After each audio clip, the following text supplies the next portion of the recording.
Hello friends, this is Cara-Renee with B.Reborn Art and Healing, coming to you with part one of a two-part video series on how I put my signatures in and how I create my cover. This is for the Winter Garden Journal, and what I'm showing you here is what I'm creating on this cardboard that's going to be on the cover of this journal. So I just wanted to give you another quick sneak peek at that.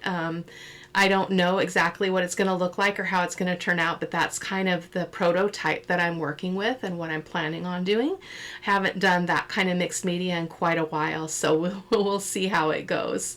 So I may or may not create that on video. I'm not sure. We'll just have to see how the inspiration happens and how confident I feel. So just showing you some of the supplies that I pulled out. I've got my wax thread and my awl. I've got a brush for spreading on my PVA glue because that bottle is really hard for me to squeeze. So I'm going to go ahead and just put some in that dish, and that will make my life a little bit easier. So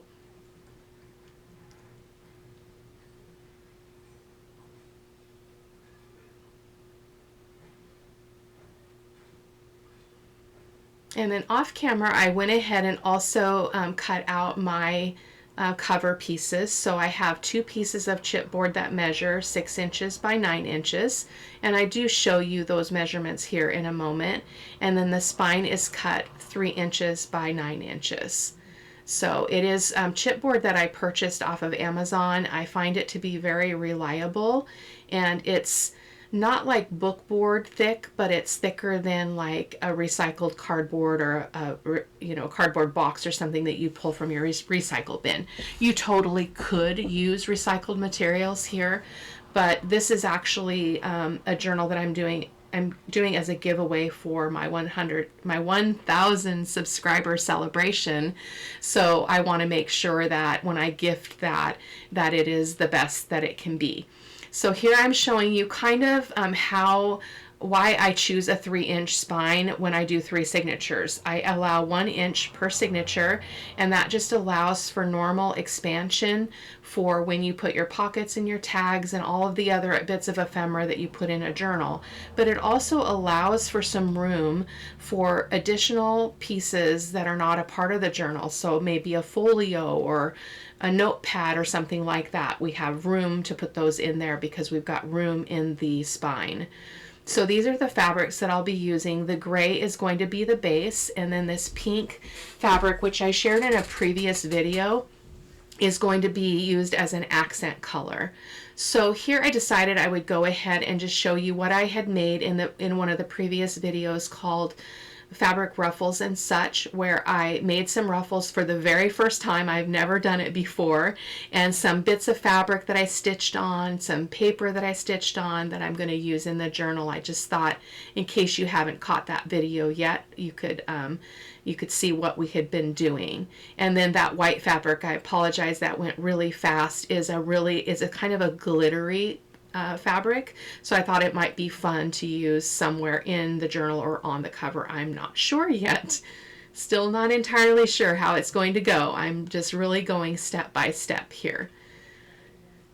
So I'm just laying this fabric out, and I'm going to place my 3 pieces. Oh, here, I forgot I was going to show you kind of the thickness of that chipboard. It's not, again, not like bookboard, but it is thicker than a recycled box, so it's pretty sturdy.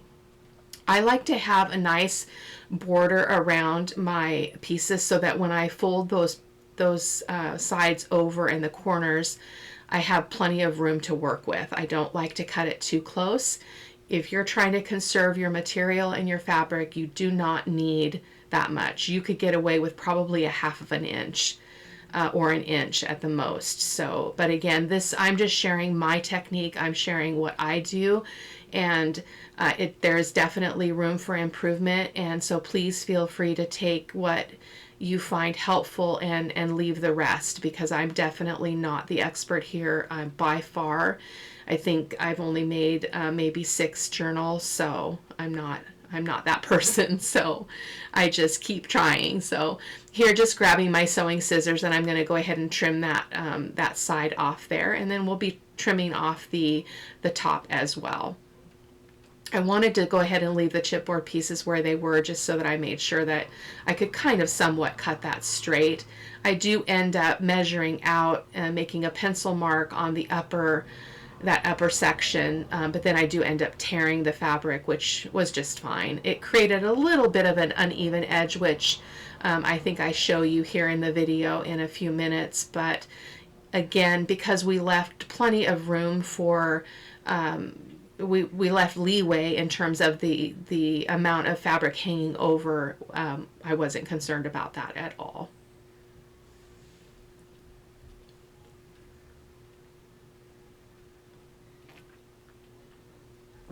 This fabric is the perfect weight for putting on a journal. It's durable, but it's not super thick and bulky, so it actually went on really, really easily.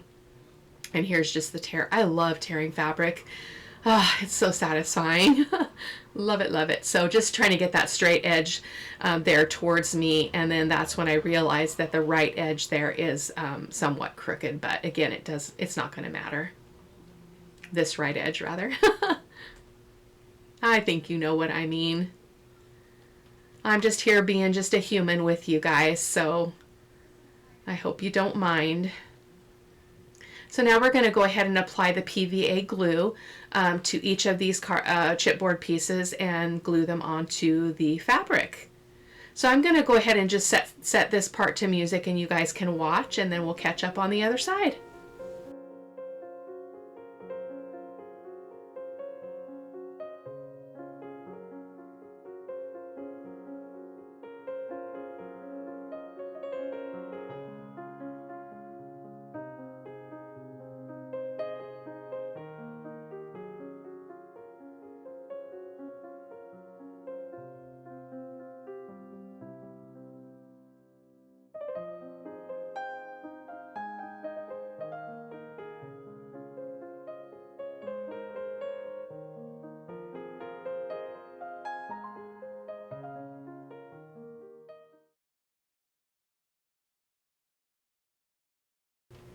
So I will pop back in and tell you that what I'm doing here.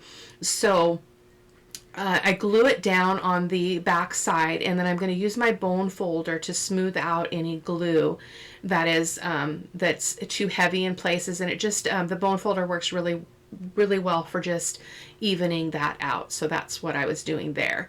And then when I put the spine piece in, I'm going to leave about 1/8 of an inch gap, as you're going to see here, just to allow the book to open and close without any resistance. So that's super important.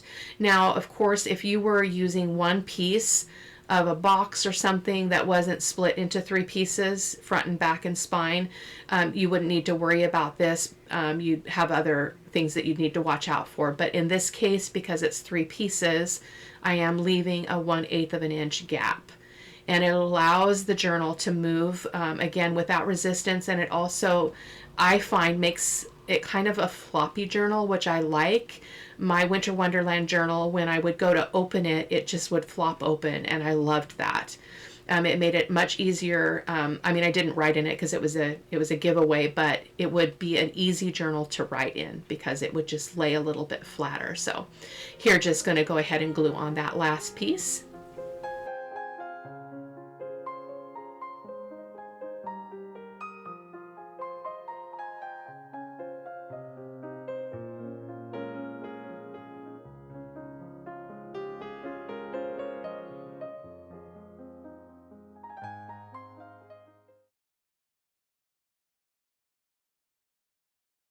Just using my paper towel to kind of smooth that out there and get rid of some excess glue there on the edge.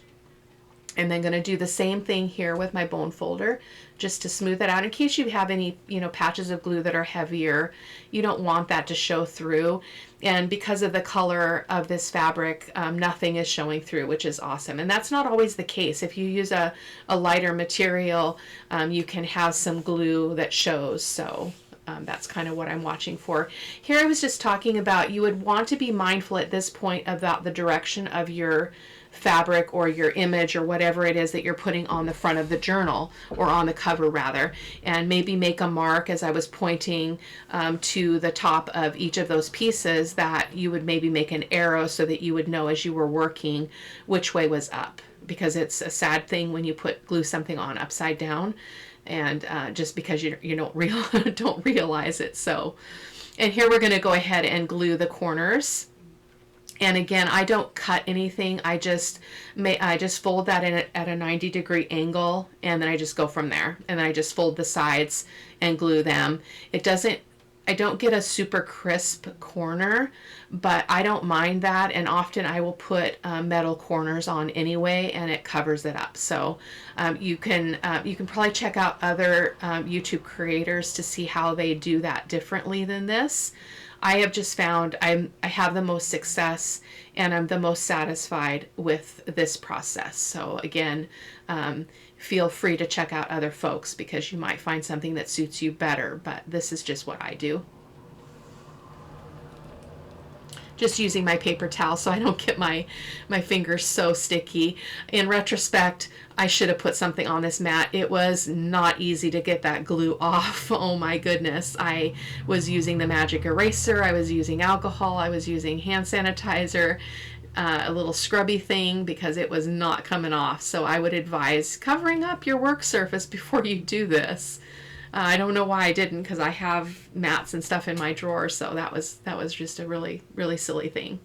So here I'm just making a pencil mark to show, just for visual ease, where my glue line would be. I really like to have a visual glue line, and I can just kind of fill in that bit with the PVA glue.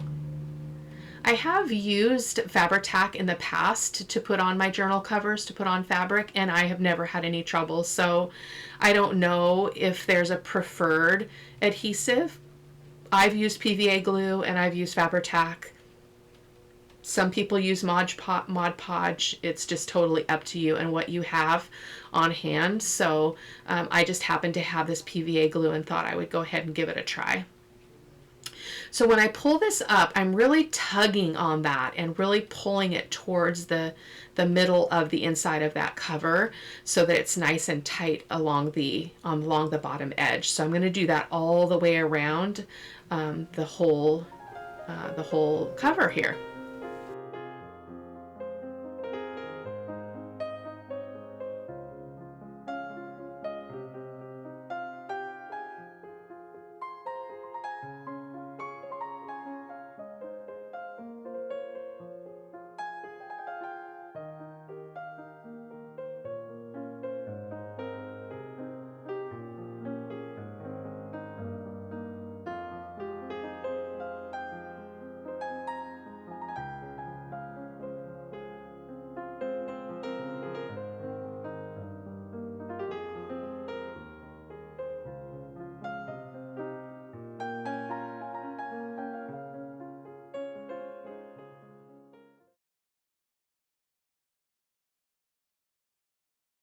So everything I'm touching there, I don't know if you can tell just by looking, I'm really using a lot of force and strength to pull that fabric really, really tight, so that we don't have unexpected wrinkles, and we don't have gaps in anything. I did have some trouble a little bit later on when I put some fabric on the inside of the cover.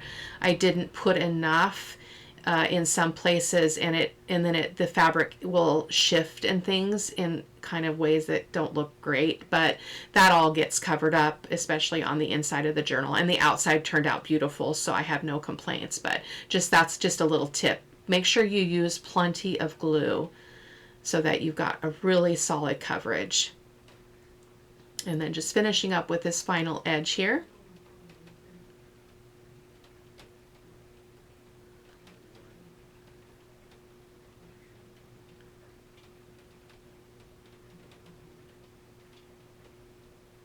Again, just tugging that, pushing it up, and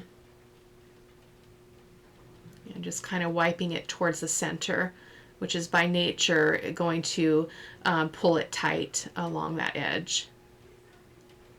So there we go. I was so intimidated to do a cover when I first started, and it really is one of my favorite parts now. So don't be afraid. Just jump in and try. Maybe try a small journal, something that's not quite as precious, so that you can kind of play and experiment. My very first journal I made for myself, so I didn't have to be embarrassed by how it turned out. It was actually quite nice too. You can see the glue oozing out there still, so I'm just going to wipe that a little bit more. And then I was trying to think about what I wanted to have on the inside cover. So I did opt for a piece of that pink fabric, the one that has the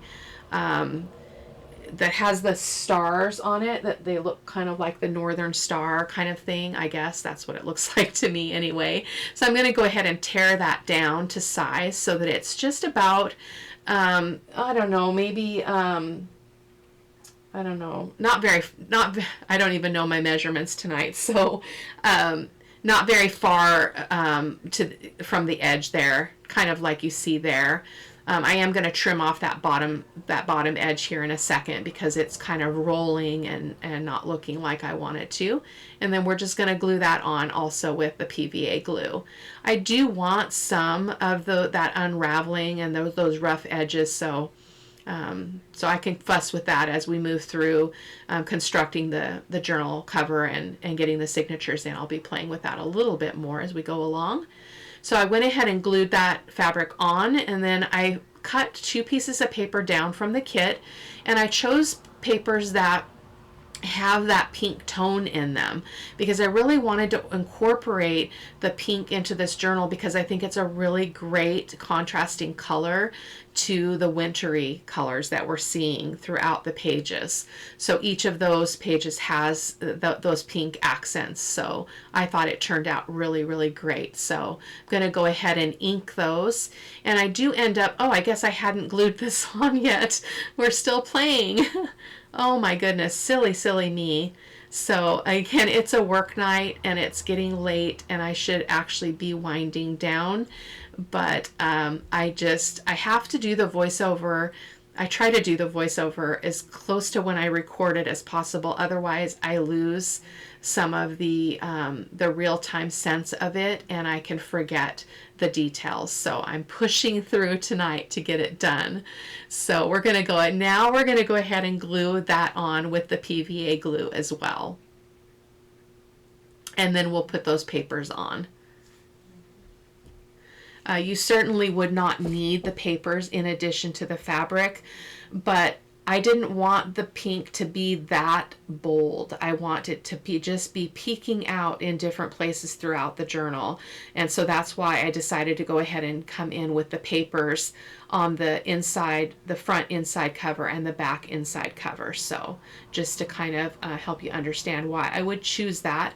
Normally I would not put paper there in addition to fabric. So I do end up making the inside front and back cover into pockets, so that was kind of a new thing. I've never done that before because they can now hold a large tag or something, so I'm pretty excited about that. That was kind of just a spur of the moment decision as I was working through this, so you'll be able to see that here in just a few minutes.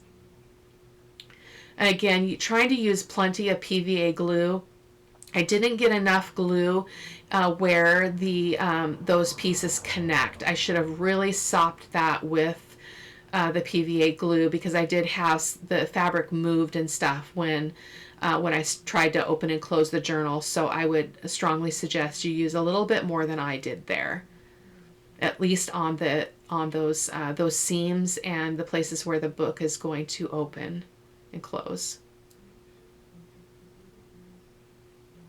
And there, I'm seeing it there even. I don't know why I didn't just pull that up and put more glue in at that time. I could have very well done that, but I didn't. I don't know why. I don't know why. So I'm going to go ahead and ink the edges of this, and then I do end up coming back and putting a thumb notch and then deciding that I'm going to make them into pockets, so top loading pockets. But you'll be able to see that here in just a moment. Rounding the corners. I just thought the rounded corners in this would be really nice because I want the journal to be really soft.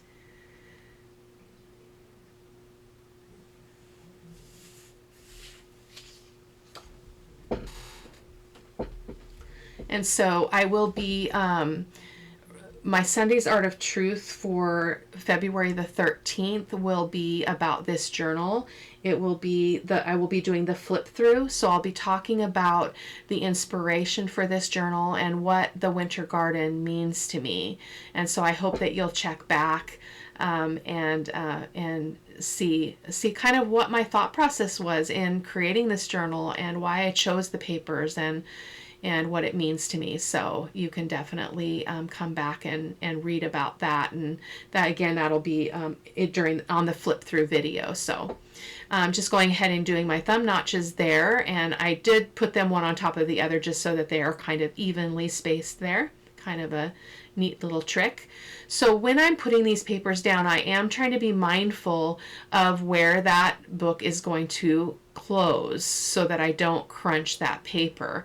So you're going to see me making sure that I've got a nice little margin there around that paper so that when I close the book, I'm not going to get that paper stuck in there. That has happened to me before, and it's really not very pleasant. So I am using my Fabri-Tac to go ahead and attach my pockets.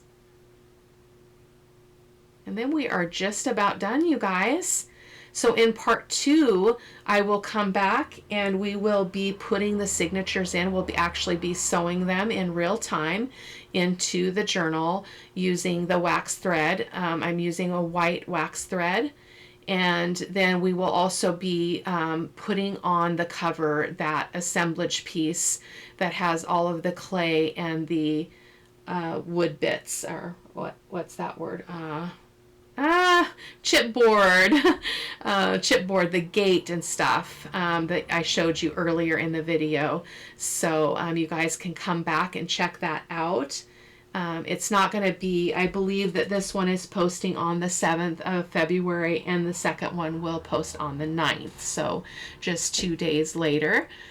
So thank you guys so much for stopping by. I hope you don't mind the voiceover. I just didn't want this process to be so drug out that you guys would fall asleep, but I also didn't want to take away from the content by doing anything different than I decided to do. The voiceover is often the best way to do that for me. So just wiping up that it just keeps oozing out.